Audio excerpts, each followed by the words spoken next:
I have a bunch of Japanese homework and stuff that I need to catch up on, so that's what I'm gonna do now.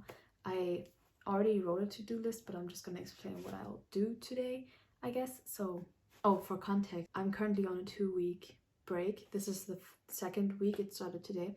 I'm on a 2-week break from university because of Christmas and New Year, and I need to catch up on all the work that I have to do, which is basically some essays and kanji and vocabulary and stuff like that, and also grammar. I actually wanted to start a week ago, but I only did a few things, not that much to be honest. So I'll just explain what I have to do. So this is the to-do.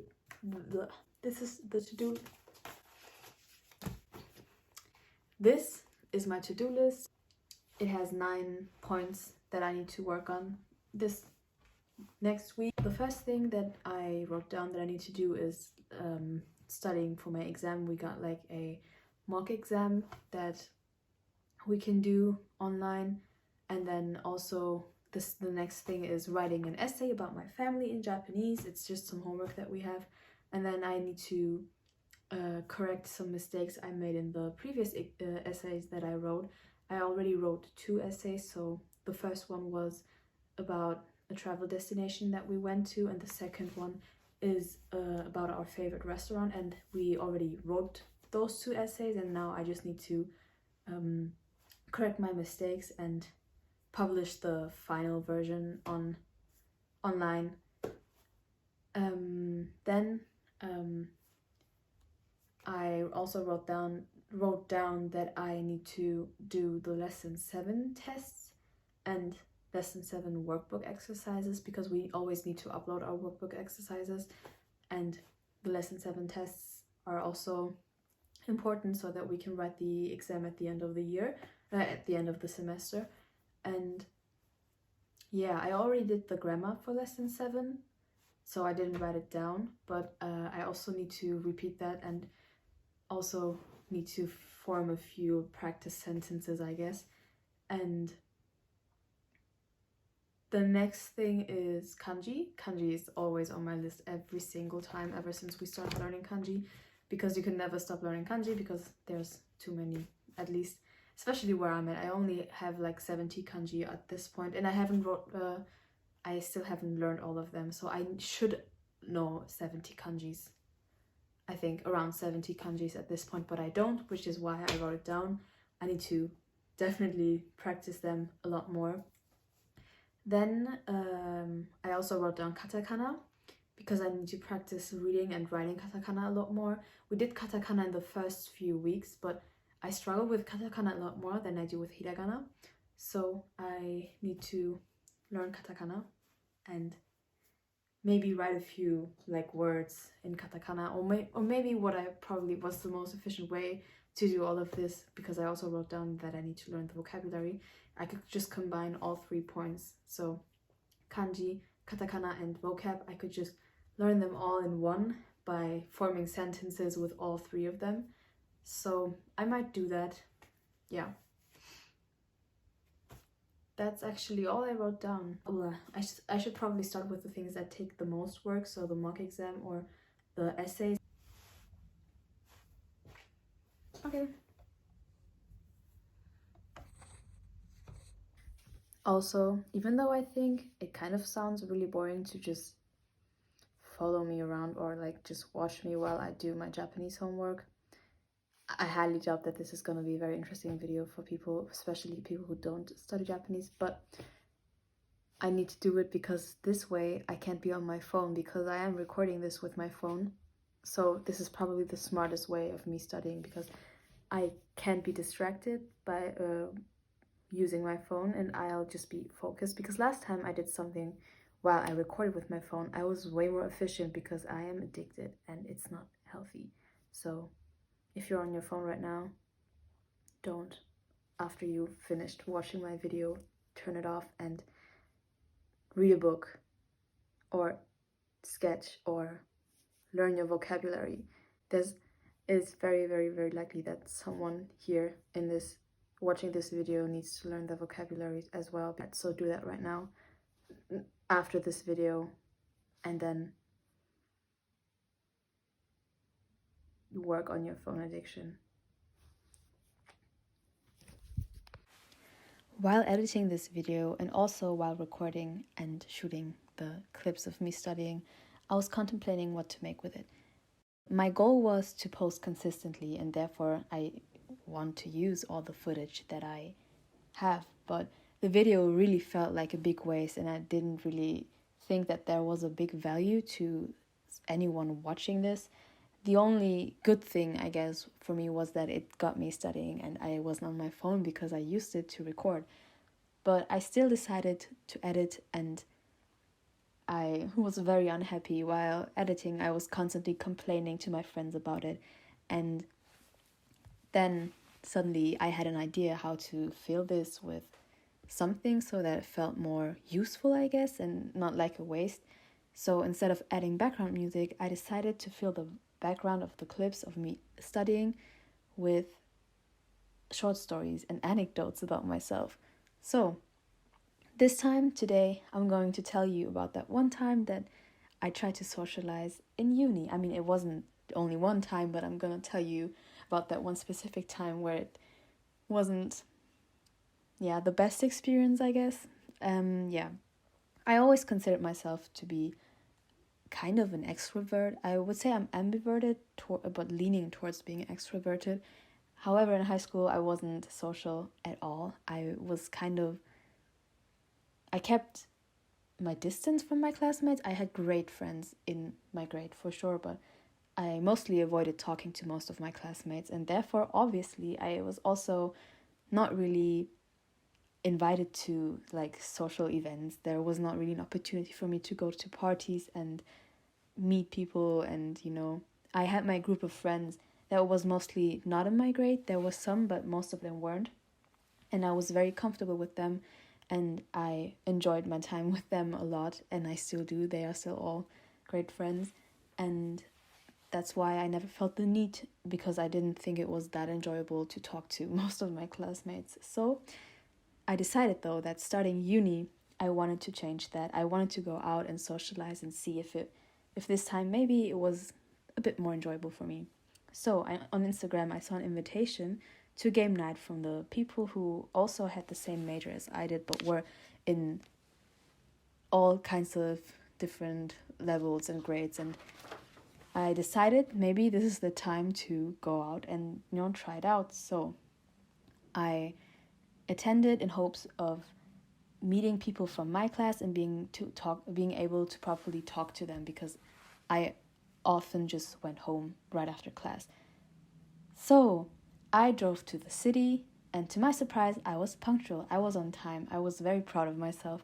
I was very motivated as well, because it's not really a common occurrence for me to be on time, until I realized, of course, that I went to the wrong address. So I would probably still end up being late. The actual part, the place where I went to is the part where I have classes, but the actual party, I guess, was in a different building from that university. So I had to, find out and figure out how to get there with the trains. And I was 40 minutes late to the official beginning, but still, I was the first one to be there. I was the first one from my grade to attend, and actually also the only one from my age and my grade to attend all evening. Everyone was older than I was. The older students who organized the whole thing were really nice, but I was extremely nervous because I was the first guest to arrive, and we were like, I don't know, maybe 7 to 10 people, and they all knew each other very well. They were all friends. They were a very, very, very close group, kind of like I am with my friends, and therefore it was really hard to, shake off that nervousness, and none of them really understood my humor at all, and it was really weird for me because I made jokes and no one understood what I was trying to tell them. And the most awkward moment for me probably was when they asked me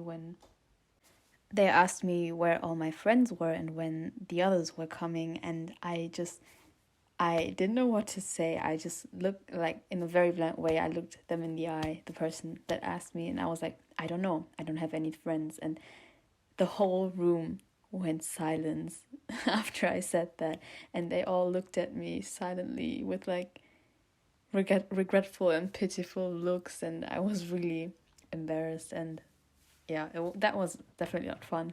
And I always thought it was extremely silly and unrealistic, really, how characters in sitcoms always needed friends to call them to make up an excuse so that they could leave the date or the party where they felt uncomfortable. I always thought, just make up something yourself. It's not that hard to just walk out of a room.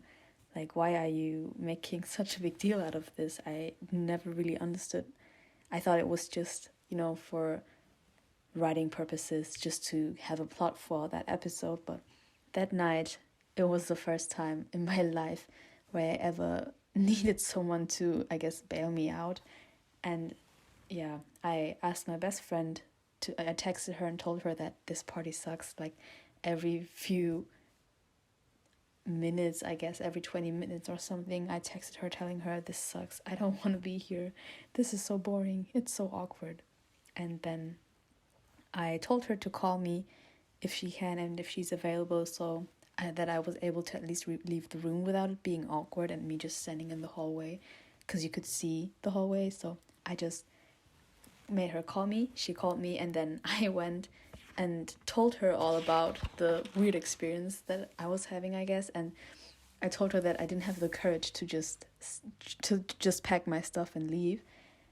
And yeah, we just talked a bit, and then I told her that I could have finished Death Note at that time, because I only had a few episodes left, and I was really regretting that I even went. So I finally worked up the courage to pack my bags and leave. It was very early. The most people were just coming in, I guess. I mean, yeah, it was a very small group, and it was very early. Most people probably planned on staying at least 2 more hours before they left. I was the first one to get up and leave, and yeah, so I went to get my bag and I put on my jacket, and I think one of the older girls who organized it also saw that and noticed me packing up, but she didn't say anything. And then I just wanted to, say goodbye. I said goodbye, but not a single person in the room heard me say goodbye. None of them noticed, and that was so awkward in the moment. I just said goodbye. Everyone was at their tables playing board games and stuff, and then I just left the room, and the relief I felt after I was out of the building and was able to breathe the fresh air, it was so amazing. And yeah, I was so eager to get home and watch anime or sketch or something. But one other bad thing that happened that evening, I guess, is that my phone battery was very low, so I wasn't able to listen to music on the way home, which is making everything 10 times worse in my case, because I love listening to music while I commute. And yeah, that moment though, the moment, 2 moments on that evening were just extremely embarrassing. The moment I left, and the moment where I told them that I had no friends in this school and university, and yeah, everyone was just staring at me. And again, no one really noticed my absence. No one noticed me telling them that I was leaving. So I don't know if I'm relieved or sad about it, to be honest, because the good thing is I didn't have to deal with any weird looks as well. So I guess it was better this way, because I just left and it was easy for me.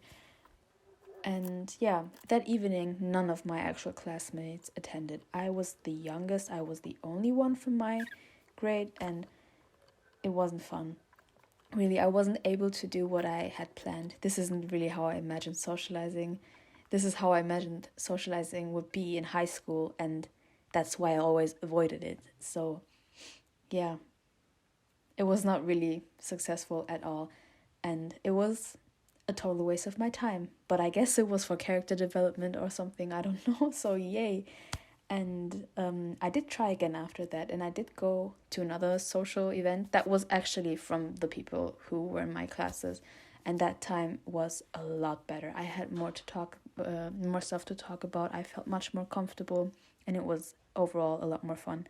So I guess the moral of the story is that, yeah, socializing sucks sometimes, but I guess you gotta keep on trying. I'm very hopeful that the next time I socialize, it will be even better because I got the chance to talk to more people from my classes and get to know them more and more. So maybe it'll not be as bad the next time. So you should keep on trying, and it won't be a waste of time every time you go out.